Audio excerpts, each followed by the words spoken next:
Bab 7136. Alasan utama mengapa para aktivis lingkungan barat ini dapat bertindak tanpa hukuman adalah karena mereka memiliki keunggulan dalam apa yang disebut kebenaran politik. Selama mereka berpegang teguh pada poin ini, apapun yang mereka lakukan, orang lain akan berani marah tetapi tidak berani bersuara. Hari ini, mereka kehilangan buff ini, yang setara dengan lawan dalam game yang tadinya tak terkalahkan tiba-tiba memasuki kondisi di mana tak terkalahkan menjadi tidak berlaku. Saat ini, kita harus memanfaatkan kesempatan untuk menghabisi mereka dalam satu serangan dan tidak memberi mereka kesempatan untuk kabur. Jika tidak, begitu mereka mengaktifkan kembali buff tak terkalahkan, semua orang akan tak berdaya melawan mereka lagi. Saran Charlie kepada Helena adalah untuk memanfaatkan kesempatan langka ini dan memberikan pukulan mematikan kepada orang-orang ini. Jika dia berhasil membunuh lawannya, dia akan menjadi penyelamat semua orang normal di Eropa. Helena mengerti maksud Charlie. Tanpa ragu, ia langsung berkata, "Baik, Tuan Wade, saya akan segera menghubungi kepala polisi dan meminta mereka melakukan penyelidikan menyeluruh. Sekaligus, saya akan terus memberi informasi kepada pihak Swedia dan menindaklanjuti perkembangannya." Setelah mengatakan itu, dia mengeluarkan teleponnya dan menekan serangkaian nomor. Begitu panggilan tersambung, dia langsung mengeluarkan perintah, menuntut agar polisi segera pergi ke tempat kejadian, membawa semua pengunjuk rasa ke kantor polisi untuk penyelidikan, fokus pada Park Soo-hyun, pastikan untuk mendapatkan semua pernyataannya, dan kemudian membubarkan organisasi tersebut dari dalam, mencoba membuat orang lain mengungkapkan lebih banyak rahasia organisasi tersebut. Saat ini, diskusi daring tentang masalah ini semakin memanas. Hampir semua orang di Eropa telah dilecehkan dan diganggu oleh para relawan lingkungan ini. Kini, lelucon ini tiba-tiba terungkap, mengungkap wajah asli organisasi ini kepada semua orang. Namun, semua orang tahu betul bahwa mengetahui sifat asli orang-orang ini saja tidak cukup. Tuduhan dalam video tersebut belum diverifikasi. Sekalipun benar, tuduhan tersebut perlu diselidiki oleh lembaga penegak hukum suatu negara untuk memberikan solusi akhir. Jika tidak ada tindakan lanjutan yang diambil, kemungkinan besar hasilnya tidak akan ada penyelesaian. Awalnya, semua orang menunggu pernyataan pemerintah Swedia, tetapi pemerintah Swedia tetap bungkam mengenai hal ini. Alasan mereka bungkam sederhana, pertama, mereka tidak ingin terlibat, dan kedua, mereka agak waspada terhadap para aktivis lingkungan ekstrim ini. Jika mereka membuat mereka marah, akan semakin banyak protes serupa di negara ini, dan merekalah yang akan berada dalam kekacauan. Faktanya, banyak negara Eropa menganut mentalitas ini, sehingga orang-orang ini membuat masalah di mana-mana, tetapi jarang menerima hukuman berat.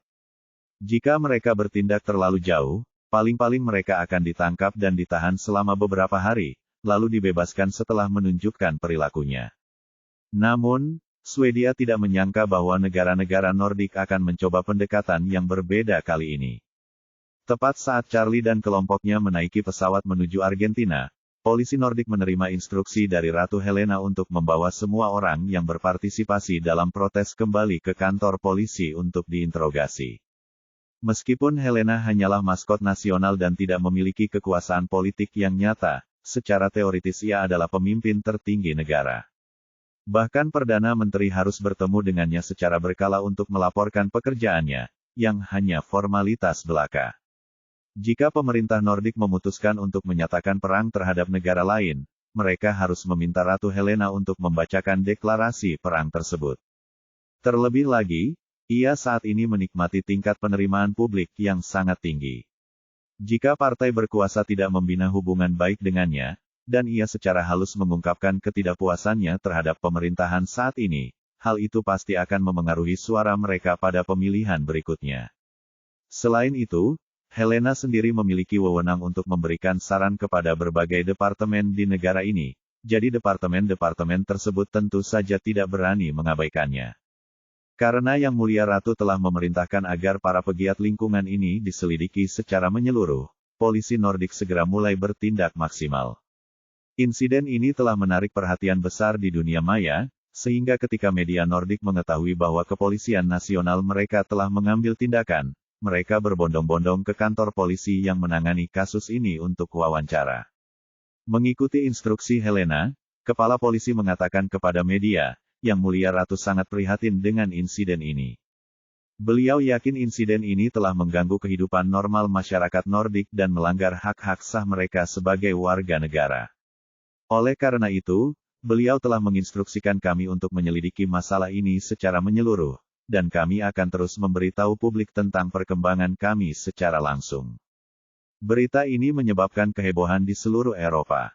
Tidak seorang pun menyangka bahwa Ratu Nordik yang muda, cantik, dan disegani itu pun akan memperhatikan masalah ini dan bahkan menuntut agar polisi Nordik menyelidikinya secara menyeluruh, yang membuat banyak orang menantikan perkembangan selanjutnya dari masalah ini. Saat Charlie dan kelompoknya terbang di atas Samudra Atlantik, polisi Nordik telah memperoleh banyak pernyataan yang sangat mengejutkan. Dengan menggunakan Park Soo-hyun sebagai titik terobosan, mereka secara berturut-turut menaklukkan banyak anak muda dalam organisasi yang belum berpenghasilan banyak, pemalu, dan memiliki pertahanan psikologis yang rapuh.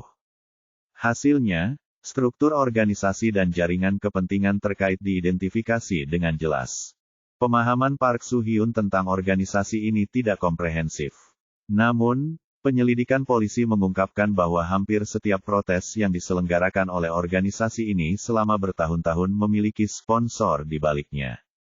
Jika protes tersebut menentang industri tertentu, selalu ada industri lain yang bersaing dengannya dan mengobarkan api. Jika protes tersebut menentang perusahaan tertentu, selalu ada pesaingnya yang diam-diam mendukungnya. Para pesaing ini bahkan akan memberitahu perusahaan target beberapa kerentanan lingkungan, yang memungkinkan mereka untuk menargetkan perusahaan tersebut secara efektif dan memberikan pukulan telak.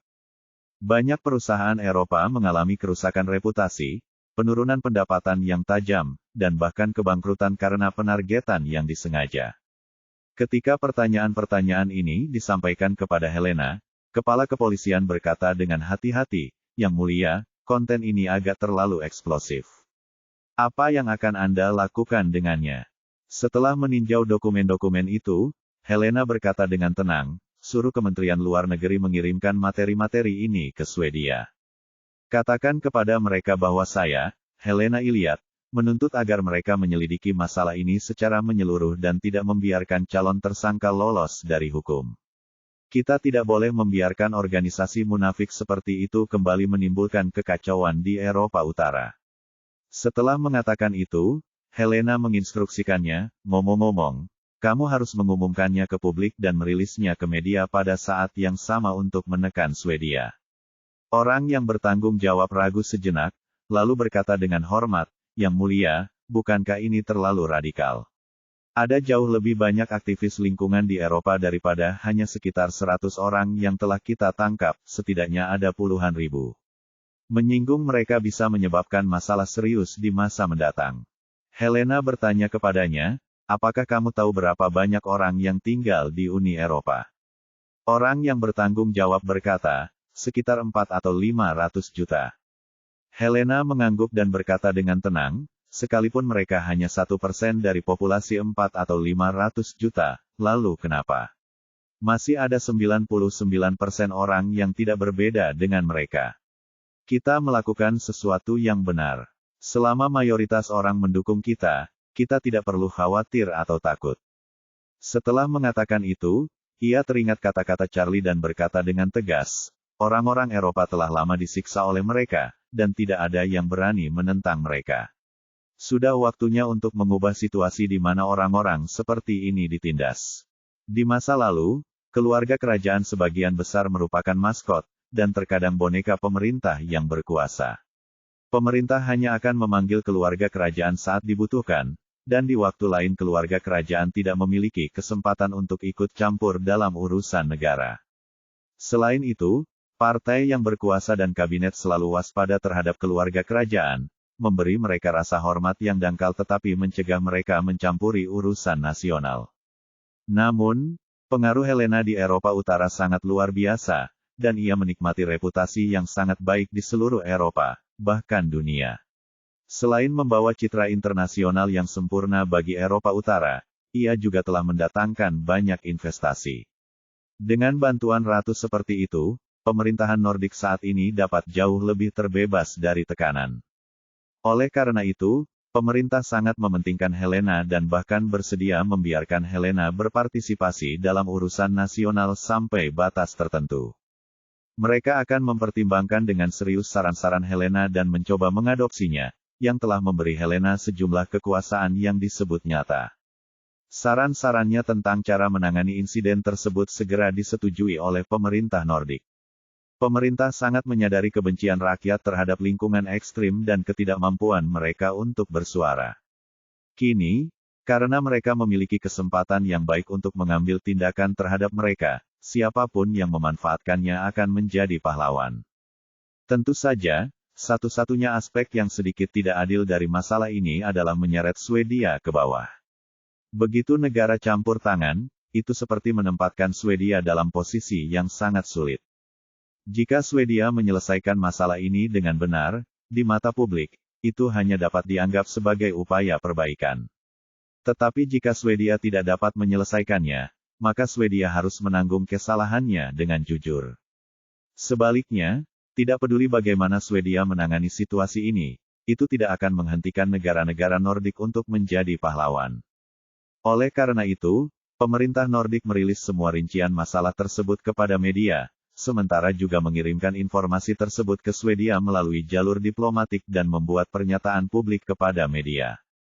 Helena sendiri, berbicara kepada media, menyatakan dengan tegas, sebagai ratu negara-negara Nordik, saya menuntut agar polisi Nordik menghukum berat para pelanggar hukum yang mengganggu ketertiban umum masyarakat Nordik. Mereka yang melanggar hukum Nordik secara serius harus diserahkan kepada otoritas peradilan Nordik, dan yang lainnya harus dideportasi. Saya juga menuntut agar otoritas imigrasi memberlakukan larangan memasuki negara-negara Nordik selama 10 tahun bagi orang-orang ini. Lebih lanjut, saya secara terbuka memohon kepada pemerintah Swedia untuk melakukan penyelidikan menyeluruh terhadap organisasi yang menggunakan perlindungan lingkungan sebagai dalih untuk mengumpulkan kekayaan dan secara serius mengganggu kehidupan masyarakat Eropa dan operasional bisnis. Saya mendesak mereka untuk mengungkap setiap tindakan kotor dan kriminal yang telah mereka lakukan dan menghukum mereka dengan berat. Saya berharap pemerintah Swedia dapat melakukan penyelidikan yang adil, efisien, dan cepat serta menangani masalah ini secara terbuka, adil, efisien, dan cepat, dan membasmi kambing hitam ini dari Eropa. Setelah dilaporkan oleh sejumlah media besar, video Helena langsung menjadi berita utama di seluruh Eropa dan menjadi konten terpopuler di media sosial dan platform video di seluruh benua.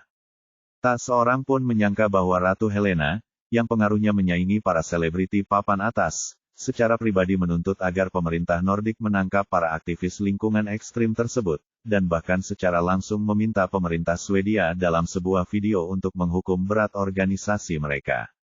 Penting untuk dipahami bahwa negara-negara lain telah lama dirundung oleh orang-orang seperti ini, tetapi sangat sedikit yang benar-benar ditangkap. Sekalipun mereka ditangkap secara simbolis, mereka segera dibebaskan setelah dikritik dan dididik, tanpa proses hukum lebih lanjut. Belum pernah terjadi sebelumnya di negara seperti Eropa Utara, lebih dari 100 orang ditangkap sekaligus dan proses hukumnya langsung ditangani oleh otoritas kehakiman. Sikap tegas Helena juga didukung oleh landasan moral yang sangat baik. Sebagai ratu negara-negara Nordik, ia tidak menunjukkan belas kasihan kepada para pelanggar hukum yang mengganggu tatanan Nordik, menjadikannya contoh terbaik dalam mencintai rakyatnya seperti mencintai anak-anaknya sendiri. Orang-orang Eropa langsung gembira dan mengungkapkan dukungan dan kekaguman mereka terhadap Helena secara daring. Dalam video tersebut, Helena tak hanya anggun dan cantik, tetapi suaranya juga merdu namun memancarkan aura yang kuat. Sikapnya yang tegas dan tak terbantahkan, dipadukan dengan kecantikannya yang sempurna, langsung memaksimalkan pesonanya. Eropa telah terpisah dari pusat budaya dunia selama lebih dari seabad, dan selama itu, hampir tidak ada idola nasional yang lahir. Namun kini, Helena memiliki semua elemen idola nasional Eropa. Dari segi penampilannya, dia sempurna. Dalam hal status, mereka sangatlah mulia. Dalam hal pesona, tak seorang pun dapat menandinginya. Yang lebih penting, kemanusiaannya bersinar terang, dia tidak hanya sangat inspiratif tetapi juga benar-benar sempurna. Rakyat Eropa mencintainya sepenuh hati, pria, wanita, dan anak-anak sangat menghormatinya. Pengaruh positif yang menyelimuti seluruh Eropa ini adalah sesuatu yang belum pernah dicapai oleh siapapun dalam sejarah. Lagi pula, Eropa tidak pernah damai di masa lalu, dengan berbagai perang yang telah berlangsung selama ribuan tahun. Apa yang dianggap berhala di mata rakyat suatu negara bisa jadi merupakan iblis di mata rakyat negara lain. Jarang ada orang yang diakui secara universal.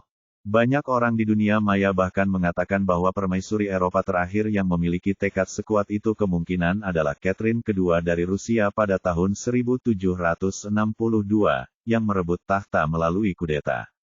Reputasi Helena di Eropa telah mencapai tingkat baru. Namun, otoritas Swedia tiba-tiba ditempatkan dalam posisi yang sangat pasif. Ketika banyak pelanggaran organisasi tersebut terungkap, Swedia sendiri yang disalahkan atas kurangnya pengawasan. Setiap bulan, orang-orang di seluruh Eropa mengirimkan ratusan ton pakaian bekas ke kantor pusat organisasi di Swedia, bahkan para donatur menanggung biaya pengirimannya. Setelah tiba di Swedia, pakaian bekas ini secara terang-terangan dikemas dan dijual ke Afrika oleh sebuah organisasi yang mengaku sebagai organisasi lingkungan, dan departemen terkait di Swedia sama sekali tidak menyadarinya. Lagi pula, ini bukanlah yang terburuk dari semuanya. Tindakan yang paling mengerikan adalah demonstrasi yang secara khusus menargetkan perusahaan tertentu dengan motif tersembunyi. Demi uang, mereka menjadi kaki tangan paling tidak etis dalam persaingan bisnis, memaksa banyak perusahaan menderita kerugian atau bahkan bangkrut, dan menyebabkan banyak karyawan kehilangan pekerjaan. Jika buktinya meyakinkan, banyak dari mereka akan dijatuhi hukuman penjara. Para pejabat Swedia segera mengadakan pertemuan darurat untuk membahas situasi terkini dan cara menanganinya. Dalam pertemuan tersebut, para pejabat dengan suara bulat mengkritik Helena, meyakini bahwa ia jelas-jelas telah menaiki tangga sosial dengan menginjak-injak Swedia. Setelah lama dikecam, mereka duduk dengan lesu untuk membahas langkah selanjutnya. Alasan pemerintah Swedia menutup mata terhadap mereka adalah karena meskipun perilaku mereka agak ekstrim, mereka memang pelopor perlindungan lingkungan di Eropa sebelum tindakan mereka menjadi bumerang. Menurut akal sehat, semakin banyak pelopor yang dihasilkan suatu negara, semakin menunjukkan bahwa negara tersebut merupakan pemimpin dalam perlindungan lingkungan. Dalam beberapa tahun terakhir, seiring meningkatnya popularitas gadis pecinta lingkungan di seluruh dunia, Swedia telah menjadi pusat lingkungan Eropa. Ia telah menjadi terkenal, dan negaranya tentu akan mendapatkan manfaatnya juga. Mengapa tidak? Namun, Swedia tidak menyangka para pelopor lingkungan ini akan runtuh begitu cepat. Kali ini, ratusan orang ditangkap sekaligus di negara-negara Nordik, dan seluruh kam lingkungan besar dihancurkan, yang langsung menarik perhatian pemerintah. Kini, seluruh Eropa tengah menantikan pernyataan publik dari pemerintah Swedia, yang secara praktis memaksa pihak berwenang untuk bangkit dan menanggung akibatnya. Meskipun pemerintah Swedia frustrasi, mereka tahu bahwa mereka tidak punya pilihan lain saat ini. Oleh karena itu, mereka hanya dapat mengumumkan kepada media bahwa mereka telah memutuskan untuk menyelidiki secara menyeluruh organisasi lingkungan domestik, menerima pengawasan publik, dan merilis hasil investigasi kepada publik sesegera mungkin. Pada saat Swedia berdiri teguh dan menerima pukulan, di mata orang-orang Eropa, itu merupakan kemenangan besar bagi Helena saja. Hasilnya, popularitas Helena kembali melambung tinggi dan menjadikannya idola nasional di seluruh Eropa. Liputan media yang luar biasa dan pujian luas dari publik di seluruh internet mengejutkan Helena dan seluruh pemerintah Nordik. Tidak ada yang mengira bahwa memanfaatkan kesempatan ini akan berdampak sebesar itu.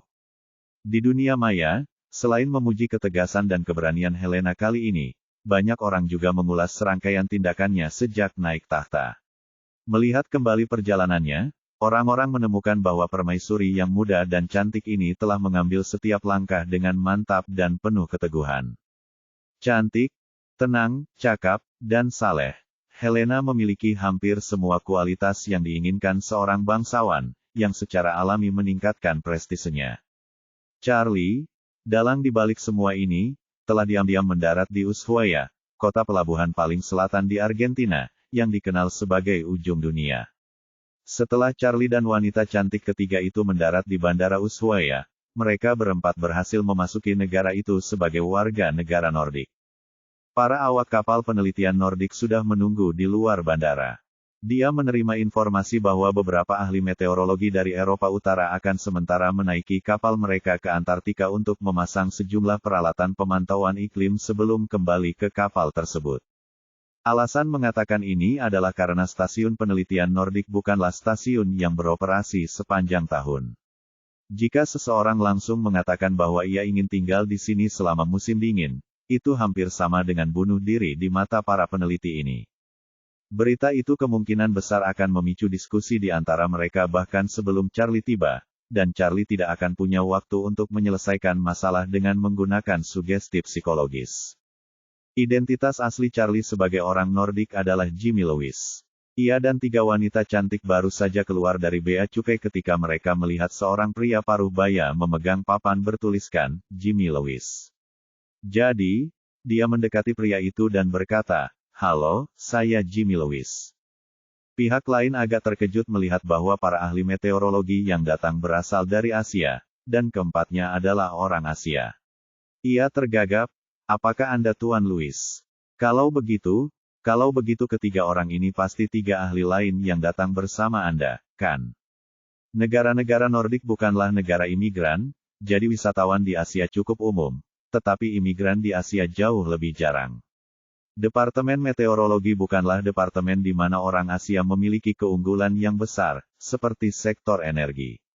Jadi, memang agak sulit dipercaya bagi petugas yang menjemput mereka ketika 4 ahli meteorologi Asia tiba sekaligus. Charlie tersenyum dan berkata, "Benar, kita berempat yang harus naik perahu. Kapan perahu kita berangkat?" Pria itu tersadar dari lamunannya dan menjelaskan, "Tuan Lewis, penelitian kami saat ini sedang menunggu di Ushuaia untuk mengisi bahan bakar dan persediaan. Waktu keberangkatan semula adalah pukul 7 pagi 3 hari lagi, tetapi selat Drake belakangan ini sangat berkerut, jadi kami mungkin harus menunggu di sini beberapa hari lagi sampai gelombang mereda sebelum kami dapat berlayar." Pada saat itu, ia dengan cepat menambahkan, "Ngomong-ngomong, Tuan Lewis, kalian berempat bisa ikut saya ke dermaga untuk naik kapal nanti. Kami telah menyiapkan 4 kamar untuk kalian. Kapal penelitian ini besar dan memiliki fasilitas yang baik. Selain itu, kali ini kami terutama membawa orang, jadi tidak banyak orang di atas kapal, sehingga relatif tenang dan nyaman. Karena perjalanan ke Antartika melibatkan melewati Roaring Forties, di mana angin dan gelombangnya termasuk yang terburuk di dunia, kapal penelitian Antartika dari seluruh dunia menggunakan lambung bertonase besar yang mampu menahan angin dan gelombang yang lebih kuat. Bobot perpindahannya umumnya lebih dari 10.000 ton. Kapal-kapal ini memiliki ruang internal yang sangat luas dan dapat membawa tidak hanya sejumlah besar bahan bakar dan persediaan serta peralatan penelitian ilmiah, tetapi juga setidaknya ratusan orang. Karena tidak banyak orang dalam perjalanan ini, kamar-kamarnya tentu saja sangat luas. Charlie awalnya berpikir bahwa ia sebaiknya mencari hotel yang nyaman di Ushuaia dan menginap selama beberapa hari sebelum pergi ke pelabuhan untuk menaiki kapal yang akan berangkat. Namun kemudian ia berpikir, meskipun pesawat Victoria belum pernah ke Ushuaia dan selalu terbang antara Buenos Aires dan bagian dunia lainnya, tempat ini tidak jauh dari Buenos Aires dan dekat dengan wilayah kekuasaan Brea King Society. Baik dirinya sendiri, Maria Lynn, Jeremiah Yun, maupun Song Ruyu, mereka semua adalah orang-orang yang ingin ditemukan oleh Brea King Society, jadi tidak pantas untuk terlalu mencolok. Terlebih lagi, wajah Asia tidak umum di sini, dan 4 wajah Asia bersama-sama akan lebih menarik perhatian. Jadi, Charlie menyetujui saran pihak lain. Setelah semua barang bawaan mereka terkumpul, keempatnya menaiki minibus yang dikemudikannya dan langsung menuju pelabuhan Ushuaia. Mereka berempat membawa total 10 koper, sebagian besar disiapkan oleh Helena atas permintaan Maria Lynn. Dia tahu bahwa Charlie, Jeremiah Yun, dan Song Ruyu akan menghabiskan sebagian besar waktu mereka untuk berlatih berkemah, dan waktu akan berlalu begitu cepat bagi mereka bersama, sementara dia harus menghabiskan beberapa bulan dalam dinginnya malam kutub yang menusuk tulang, jadi dia tentu saja menyiapkan lebih banyak barang bawaan. Bulan Maret di Ushuaia adalah musim gugur, dengan suhu yang relatif nyaman. Charlie melihat banyak backpacker di jalan, masing-masing membawa ransel besar dan profesional. Sebagian besar perlengkapan luar ruangan mereka berwarna sangat cerah, membuat jalanan cukup mencolok. Charlie bertanya dengan rasa ingin tahu kepada pria parubaya yang menjemputnya di bandara, apakah semua turis backpacker ini akan pergi ke Antartika. Pria parubaya itu tersenyum dan berkata, para backpacker ini adalah turis yang baru saja kembali dari Antartika dan Kepulauan South Shetland sebelum musim dingin. Musim wisata tahunan di Antartika berlangsung dari November hingga Maret. Hanya selama 4 bulan ini kapal pesiar ekspedisi komersial dapat berangkat ke Antartika.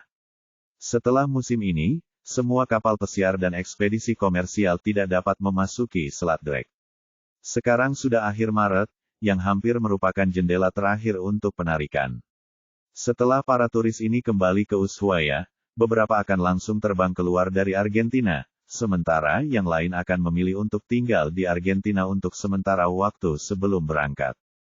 Kemudian, ia memperkenalkan kepada Charlie, Ushuaia adalah titik keberangkatan terpenting menuju Antartika, dan berfungsi sebagai titik transit bagi lebih dari 90% wisatawan Antartika. Oleh karena itu, industri pariwisata di sini sangat berkembang, menyumbang 40% dari PDB lokal. Setengah dari lapangan kerja di kota ini digunakan untuk melayani kapal dan wisatawan yang melakukan perjalanan ke dan dari Antartika. Setiap tahun, setidaknya 100.000 orang pergi ke Antartika dari sini. Sambil berbicara, ia tersenyum dan berkata, namun, saat ini bukan musim puncak wisata di kota kecil ini, karena Antartika akan segera memasuki malam kutub musim dingin. Wisatawan biasa akan secara bertahap meninggalkan Antartika dalam setengah bulan ke depan, dan banyak profesional dari stasiun penelitian musim panas juga telah mulai pergi. Kita juga harus memaksa kembali dari Antartika pada awal April, jadi kalian berempat hari mungkin hanya punya waktu 3 hari untuk memproses peralatan, paling lama 5. Charlie bertanya kepadanya, jika kapal berangkat dari Ushuaia, berapa hari yang dibutuhkan untuk sampai ke stasiun penelitian kami? Pihak lain berpikir dan berkata, jika prosesnya cepat, mungkin akan memakan waktu 2,5 hari, jika prosesnya lambat, mungkin akan memakan waktu 3,5 hari. Charlie kemudian bertanya, apakah stasiun penelitian lain di sekitar stasiun kita merupakan stasiun musiman atau stasiun yang beroperasi sepanjang tahun? Pihak lain mengatakan, stasiun penelitian yang kami tuju berada dekat dengan pedalaman Antartika. Dalam radius puluhan kilometer, hampir semua stasiun penelitian Eropa berada di sana, dan semuanya merupakan stasiun musim panas. Hal ini karena semakin dekat ke pedalaman Antartika, semakin keras lingkungannya. Oleh karena itu, sebagian besar stasiun yang beroperasi sepanjang tahun dibangun di semenanjung Antartika dan pulau-pulau sekitarnya. Charlie merasa sedikit lega. Sebelum datang ke sini, dia telah meneliti iklim musim dingin Antartika dan mengetahui bahwa iklim Antartika sangat aneh. Setelah memasuki malam kutub, musim dingin di sini sangat dingin sehingga bahkan pergerakan udara pun sangat terbatas. Oleh karena itu, pada malam kutub, benua Antartika jarang berada di suatu tempat dan terpencil. Hampir semuanya malam yang panjang, dingin, dan cerah. Sebaliknya, Antartika berangin dan dingin di musim panas. Malam-malam musim dingin di Antartika adalah jenis malam dengan suhu di bawah minus 80 derajat Celcius, tanpa angin atau salju, langit penuh bintang dan aurora borealis, serta ketenangan yang luar biasa. Dalam lingkungan yang dingin dan cerah seperti itu, jarak pandang tentu tidak akan terlalu buruk. Di bawah bintang-bintang dan aurora, jarak pandang setidaknya akan mencapai beberapa kilometer. Jika ada stasiun permanen di negara lain di wilayah tersebut, mungkin tidak akan mudah bagi mereka untuk datang dan pergi. Jika hanya tersisa 4 orang dalam radius puluhan kilometer, maka semuanya akan jauh lebih sederhana. Pelabuhan Ushuaia, sebagai pelabuhan terdekat di bumi dengan benua Antartika, terutama menangani pengiriman ulang dan perbekalan kapal-kapal yang menuju Antartika. Namun, pelabuhan ini tidak terlalu besar, hanya memiliki 1 terminal komersial dan 1 terminal pasokan minyak, dengan total kurang dari 10 tempat berlabuh. Selama musim puncak, seringkali tidak cukup tempat berlabuh, dan banyak kapal harus berlabuh di area dekat pantai, dengan personel turun ke darat menggunakan kapal feri. Dermaga pelabuhan hampir penuh pada saat itu, dan sebagian besar adalah kapal penelitian yang mengibarkan bendera berbagai negara. Tidak hanya kapal penelitian dari Eropa Utara, tetapi juga kapal penelitian dari Tiongkok, Amerika Serikat, Inggris Raya, Jepang, dan Australia. Karena kondisi laut yang buruk di Selat Drake beberapa hari terakhir ini, kapal-kapal penelitian tersebut sedang menunggu waktu keberangkatan mereka di Ushuaia. Dikatakan bahwa ada juga banyak kapal pesiar dan kapal penelitian dari semenanjung Antartika, daratan utama, dan kepulauan yang bergegas untuk turun sebelum waktu keberangkatan terakhir dibuka dan juga menunggu waktu kepulangan mereka. Setelah rombongan terakhir wisatawan Antartika dan anggota tim penelitian musim panas kembali ke Ushuaia, musim pariwisata Antartika musim panas ini akan secara resmi berakhir. Setelah puncak periode evakuasi baru-baru ini berlalu, pelabuhan Ushuaia hampir tidak akan melihat kapal pesiar komersial berlabuh selama 6 bulan ke depan, hanya kapal kargo dan kapal penelitian dari berbagai negara yang tersisa. Pada saat itu, Ushuaia akan memasuki musim sepi yang sesungguhnya. Berikut sedikit tips tentang Ushuaia. Banyak perjalanan ke Antartika perlu dipesan jauh-jauh hari sebelumnya, sehingga harganya sangat mahal dan tidak terjangkau bagi kebanyakan orang. Namun, jika masih ada tiket yang tersedia sebelum keberangkatan, harganya bisa jauh lebih murah. Oleh karena itu, banyak backpacker, untuk mencapai Antartika dengan cara yang paling hemat biaya, tidak memesan kapal pesiar terlebih dahulu. Sebaliknya, mereka terbang langsung ke Ushuaia selama musim wisata Antartika dan menunggu kapal dengan tiket yang tersedia untuk pergi ke Antartika. Pada saat itu, ada banyak kapal yang bisa dipilih, dan relatif mudah untuk menemukan penawaran yang bagus. Minibus itu langsung menuju dermaga dan berhenti di depan kapal penelitian Nordik. Setelah melihat minibus kembali, beberapa pria segera turun dan menyapa Charlie dan rekan-rekannya dengan hangat. Mereka agak terkejut bahwa keempat ahli meteorologi itu adalah orang Asia, tetapi atasan mereka telah memperingatkan bahwa identitas keempat orang tersebut merupakan rahasia negara dan mereka tidak diperbolehkan untuk menanyakannya. Jadi, meskipun mereka terkejut, mereka semua menunjukkan profesionalisme yang sangat baik dan tidak ada yang mengajukan pertanyaan. Salah seorang pria, yang berusia sekitar 50 tahun, melangkah maju dan berkata kepada Charlie, "Halo, Tuan Louis, saya John Torresen, Kapten Kapal Penelitian Nordik Iliad. Anda bisa memanggil saya John. Selamat datang di kapal bersama Anda dan ketiga wanita." Charlie agak terkejut. Dia tidak menyangka bahwa satu-satunya kapal penelitian di Eropa Utara akan diberi nama Iliad. Jadi, kapal itu dinamai berdasarkan nama keluarga kerajaan. Tampaknya negara-negara Nordik memang menunjukkan rasa hormat yang lebih besar terhadap keluarga kerajaan dibandingkan monarki konstitusional lainnya. Charlie kemudian dengan sopan menjabat tangannya dan berkata, "Halo Kapten Torresen, saya akan merepotkan Anda beberapa hari ke depan." John Torresen tidak begitu yakin dari departemen mana Charlie dan pakar meteorologi-nya berasal di Eropa Utara. Ketika atasan mereka membagikan informasi tersebut, mereka secara khusus diinstruksikan untuk tidak mengajukan terlalu banyak pertanyaan, tidak ikut campur, dan membuat segalanya semudah mungkin. Jadi dia bahkan berpikir bahwa Charlie dan kelompoknya mungkin adalah personel militer. Tetapi dia juga memiliki perasaan samar bahwa ada sesuatu yang tidak beres. Imigran militer sangat jarang. Bagaimana mungkin begitu banyak orang Asia datang sekaligus?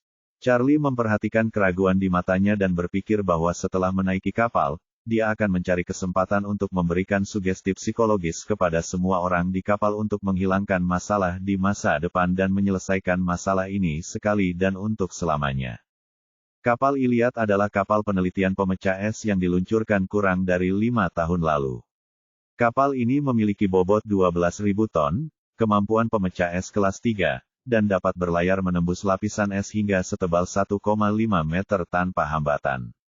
Kapal ini dapat beroperasi di perairan yang tertutup es sepanjang tahun, baik di Arktik maupun Antartika. Setelah naik ke kapal, kapten memimpin keempat pria itu berkeliling fasilitas dan tata letak kapal. Kapal itu sangat besar, dengan lebih dari selusin laboratorium selain ruang mesin dan ruang kargo di bagian bawah, serta restoran, perpustakaan, pusat kebugaran, dan fasilitas umum lainnya. Keempat orang itu kemudian mengikuti kapten ke kabin awak, yang berisi lebih dari 40 kamar dengan berbagai tipe, kamar tunggal, kamar ganda, dan kamar untuk 4 orang. Staf penelitian ilmiah disediakan kamar ganda atau tunggal sebagai standar. Kecuali kapten dan mualim pertama, semua staf lain di kapal tinggal di kamar berkapasitas 4 orang. Misi utama perjalanan ke Antartika ini adalah untuk mengangkut perbekalan dan kemudian mengevakuasi personel penelitian ilmiah dari stasiun penelitian. Oleh karena itu, hanya ada lebih dari 20 orang di seluruh kapal, dan bahkan dengan Charlie dan 3 rekannya, jumlah totalnya kurang dari 30 orang. Charlie dan Maria Lynn masing-masing memilih kamar single, sementara Yeremia Yun dan Song Ryu, yang terbiasa tinggal bersama, meminta kamar double. Kamar-kamar di kapal penelitian ini memang tidak semewah kamar-kamar di kapal pesiar kutub komersial, tetapi pastinya bersih dan rapi, dengan semua fasilitas yang diperlukan. Terdapat kamar mandi pribadi, serta air panas 24 jam dan pancuran, yang lebih dari cukup untuk 4 orang. Setelah kapten membantu mereka beristirahat, dia berkata, "Silakan istirahat sebentar. Makan malam akan dimulai 1 jam lagi. Kami akan memberi pengumuman saat makan malam dimulai.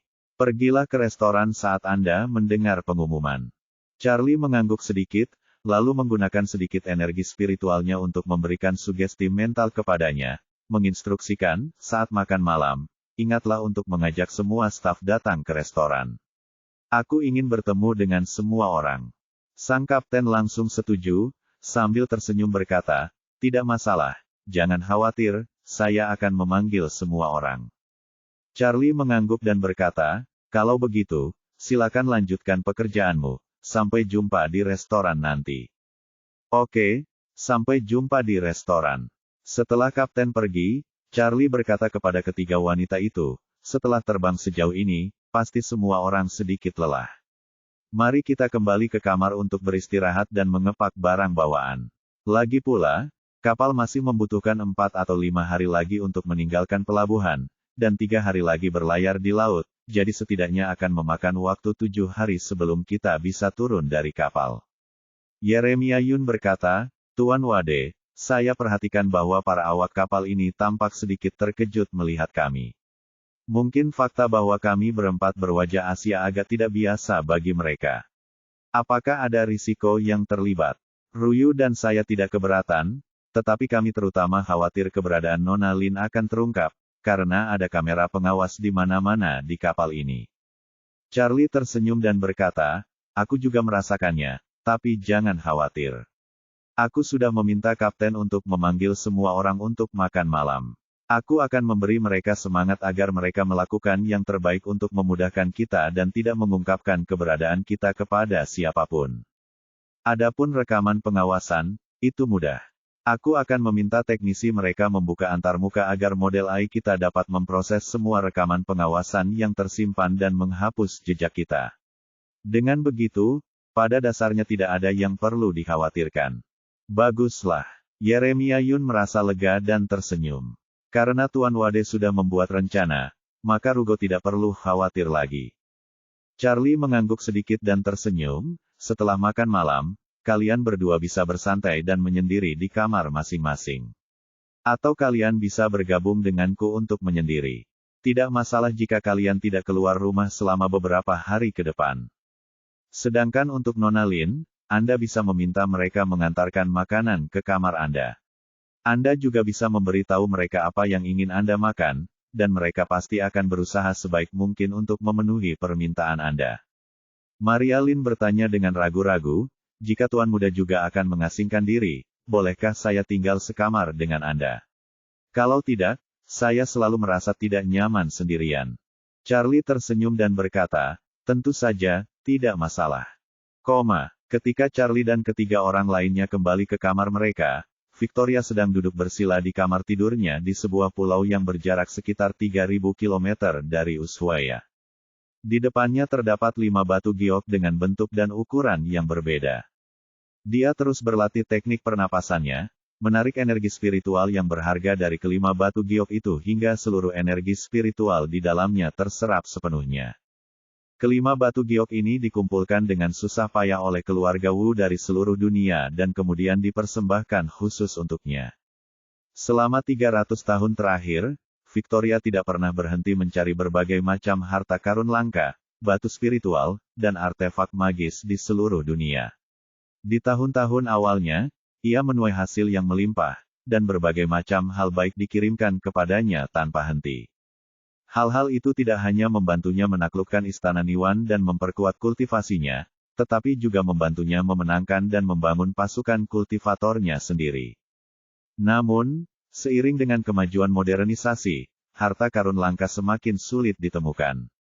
Banyak kekayaan alam yang membutuhkan ribuan atau bahkan puluhan ribu tahun untuk berkembang perlahan menghilang sebelum mencapai kematangan akibat perubahan iklim dan dampak aktivitas manusia.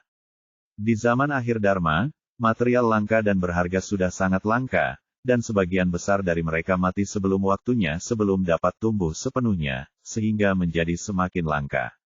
Dalam beberapa tahun terakhir, bahan-bahan obat untuk memurnikan ramuan menjadi langka, dan batu spiritual yang dapat menyerap energi spiritual secara langsung bahkan lebih langka lagi. Namun, mengingat tingkat kultivasi Victoria saat ini, apalagi 5 batu spiritual, bahkan 50 batu spiritual mungkin tidak akan membawa banyak peningkatan. Karena itu, rasa tidak berdaya dalam kultivasi secara bertahap tumbuh di hatinya dan menjadi semakin kuat. Dia tahu bahwa dia telah memasuki 1/5 terakhir dari hidupnya. Jika dia tidak meminum ramuan keabadian, bahkan jika dia bisa hidup sampai 100 tahun, dia pasti sudah berusia lebih dari 80 tahun sekarang. Dengan waktu kurang dari 100 tahun tersisa, yang akan berlalu dalam sekejap mata, jika dia tidak dapat menangkap Maria Lin dan mendapatkan cincin tuannya, dia akan menghadapi kematian yang pasti. Namun, bahkan jika mereka berhasil menangkap Maria Lin, lalu apa selanjutnya? Sekalipun kau berhasil menangkapnya, kau mungkin tidak akan mendapatkan cincin itu. Sekalipun kita bisa mendapatkan cincin itu, kita tidak akan tahu apakah cincin itu berisi pil 100 putaran dan 1000 pembalikan. Jika tidak ada pil dan hanya resep, itu akan jauh lebih merepotkan. Akankah aku mampu mengumpulkan semua bahan untuk memurnikan pil 100 putaran dan 1000 pembalikan? Sekalipun aku menemukan bahan-bahannya, apakah tingkat kultivasiku cukup untuk memurnikan pil 100 putaran dan 1000 pembalikan? Semakin banyak masalah yang Anda hadapi, semakin rendah tingkat keberhasilan Anda. Selain itu, di balik King Breaking Society terdapat musuh misterius, seseorang yang bagaikan bom waktu, yang bisa meledak kapan saja. Secara keseluruhan, Victoria semakin ragu apakah dia bisa hidup hingga 500 tahun ke depan. Pikiran tentang musuh misterius itu membuat Victoria semakin gelisah. Dia segera memanggil Wu Tianlin, orang yang paling dia percayai, dan bertanya kepadanya, bagaimana penyelidikan di Maroko berjalan.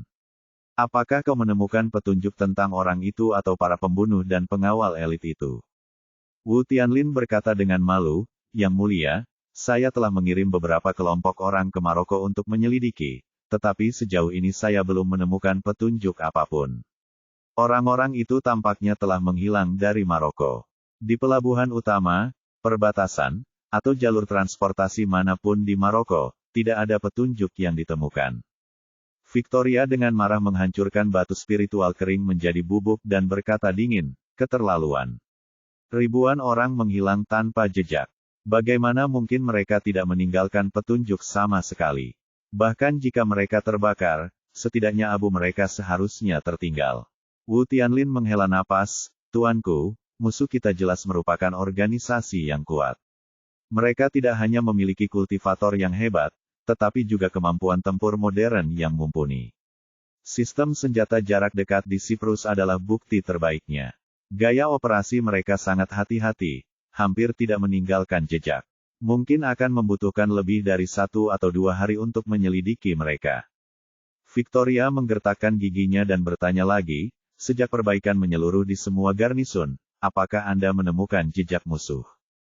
Wu Tianlin menggelengkan kepalanya dan berkata, Yang Mulia, Saya telah meningkatkan jumlah penjaga dan pengawasan di setiap garnisun dan telah memperhatikan dengan saksama situasi di setiap garnisun. Sejauh ini, saya belum menemukan anomali atau personel mencurigakan yang mendekat.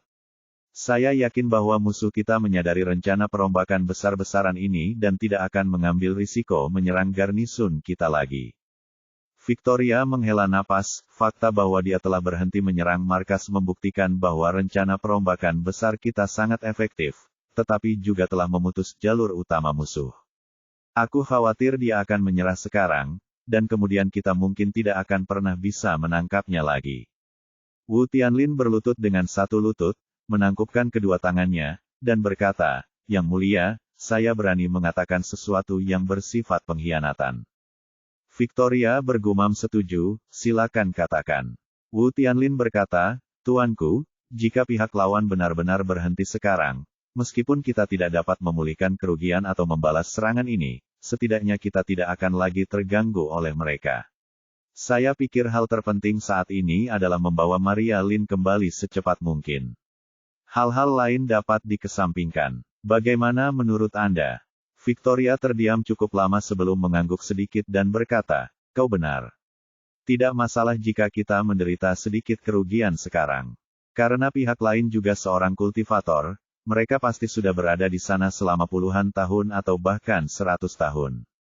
Jika aku bisa menyelesaikan masalah pil 100 putaran dan 1000 pembalikan, aku akan memiliki banyak kesempatan untuk perlahan-lahan menemukan mereka dan membunuh mereka satu persatu."